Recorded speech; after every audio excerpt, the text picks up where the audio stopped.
ពុទ្ធបរិស័ទយើងរៀនគោរពពាក្យសម្ដីតែមិនមានបំណងកុហកទេឧទាហរណ៍ថាស្អែកខ្ញុំអត់ទៅចឹងទៅហើយស្រាប់តែយប់នឹងមានតំណែងអី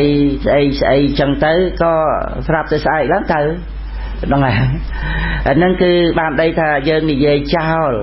យើងអត់មានគិតកុហកទេប៉ុន្តែយើងអត់បានគិតថាអូបានជាថាអត់ទៅហើយអញ្ចឹងខំគោរពតាមពាក្យសម្ដីនឹងអញ្ចឹងទៅឬក៏យើងថាទៅប៉ុន្តែដល់យប់ឡើងដូចខ្ជិលទៅអីចឹងទៅបើថាវាមានជំងឺឈឺងើពេលមិនរួចអីចឹងទៅយើងក៏ប្រាប់តំណែងទៅដល់អ្នកដែលយើងបាននិយាយជាមួយយោដែលថាយើងទៅឥឡូវខ្ញុំឈឺងើបមិនរួចអីចឹងទៅនឹងឯងសូមទោសសូមអធិស្ឋាននឹងឯងបានជាថាទៅហើយអត់បានទៅអីដើម្បីរក្សាតម្លៃនៃពាក្យសម្ដីរបស់យើងថ្ងៃក្រោយទៀតកុំឲ្យនិយាយទៅគេជឿតែពាក្យកដាលនោះនឹងឯងដូច្នេះគឺថាយើងតែនិយាយខុសពាក្យម្ដងថ្ងៃក្រោយអន់ពាក្យកដាលបាត់ទៅហើយនឹងឯងដល់ទៅវាច្រើនដងទៅគឺថាយើងនិយាយមិនក៏ចេះនិយាយទៅប៉ុន្តែគេអត់មានទុកចិត្តទេតែដល់ពេលទៅមែនមិនទៅមែនអីចឹងទៅនឹងឯងសឹងតែថាគេលេងប្រកម្មនិយាយមិននិយាយទៅបានដីថាពាក្យដែលយើងនិយាយនេះវាអត់មានតម្លៃដែលសម្រាប់ឲ្យគេគោរពទៅនោះទេ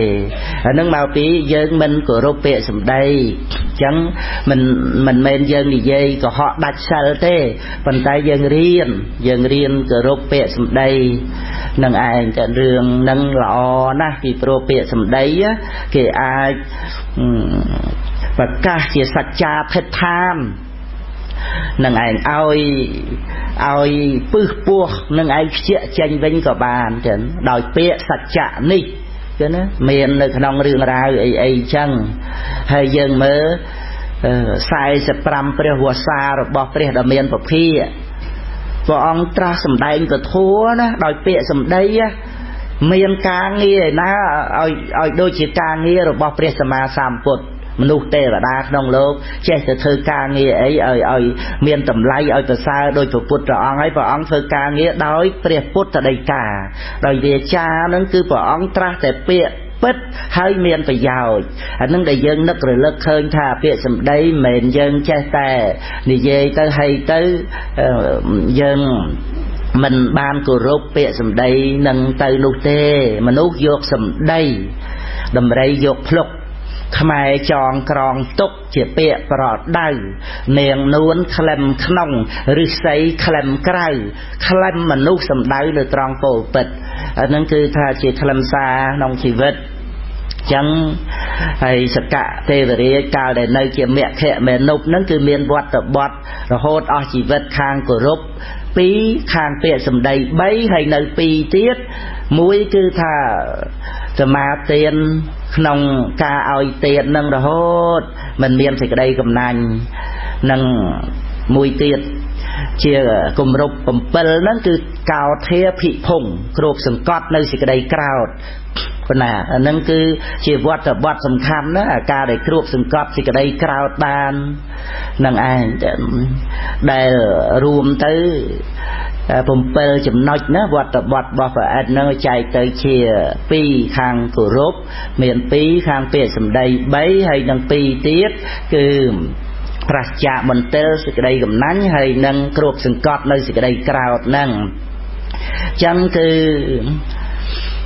សម្បូរទៅដោយមេត្តាមគ្គមេនុបហ្នឹងគឺថាមេត្តាចិត្តច្រើនណាធ្វើអីគិតប្រយោជន៍អ្នកដតីតាំងពីខ្ទួមតូចអីរហូតដល់ទៅសាលាធំដុំមេត្តាចិត្តហ្នឹងក្រៃលែងណាស់ហ្នឹងឯងរហូតដល់ទៅដំរីអត់ហ៊ានជន់តែដោយមេត្តានុភាពរបស់មគ្គមេនុបហ្នឹងដែលគេញុះញង់ចោតប្រកាន់ថាជាចោរជាអីហ្នឹងហើយព្រះរាជាមិនបានពិចារណាឲ្យដំរីព្រះរាជាមកជន់ថៃដំរីមិនហ៊ានជន់ផ្អើលមនុស្សយកកតេលគ្រប ก็อดเทียนจอนไปเตยจะลดจึงกวงกรุบเนี่ยจังอ๋อนั่งแต่ง3-3เนี่ยเปิดคณีเมียเขะมันนก3-2เนี่ยตีดตอนแต่ประเดี๋ยวเชียนั่งไอ้ยัวดังดอกกุนเนี่ยจังอ๋อนั่งไอ้พระองค์ประตูล้วนไอ้โดยอัดบานพิจารณาสมใบแต่สัตว์แต่ชามเกเจดังกุนเนี่ยจังอ๋อนั่งไอ้เจ็บมนุษย์เจ็บสดักตีดเพลอไอ้เหมือนไรประตูล้วนไอ้จังอ่ะนั่งไอ้อัดดังกุน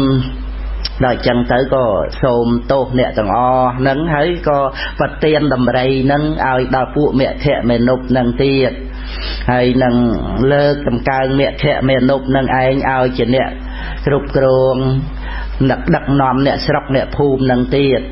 ไอเมียเขมนุษย์ดักนอมเอาตือการทามสูนังไอเฟอเพลย์เฟอไอสิกได้ละอซับกรุบตรงอ้อดักนอมเตียงเพศเยี่ยเตียงเงียบเตียงมิดนั่งเตียงดำไรระบบประเดี๋ยวเชียชมุเอราวันนั่งก็ตะการจะเตะบอดได้ในจะมวยเมียเขมนุษย์tớiเช่ช่วยตะตูเชียเช่เฟอกิจการงี้ไอเซงอัดเชียใส่มาละอจะมวยมนุษย์tớiสัตว์ใส่กบมวยมนุษย์ละอล้วนไอได้แต่การจะเตะบอดในดาวซับไงนั่นคือเอราวันเตะบอดไอดังกุนผ่านนะเมียนเปย์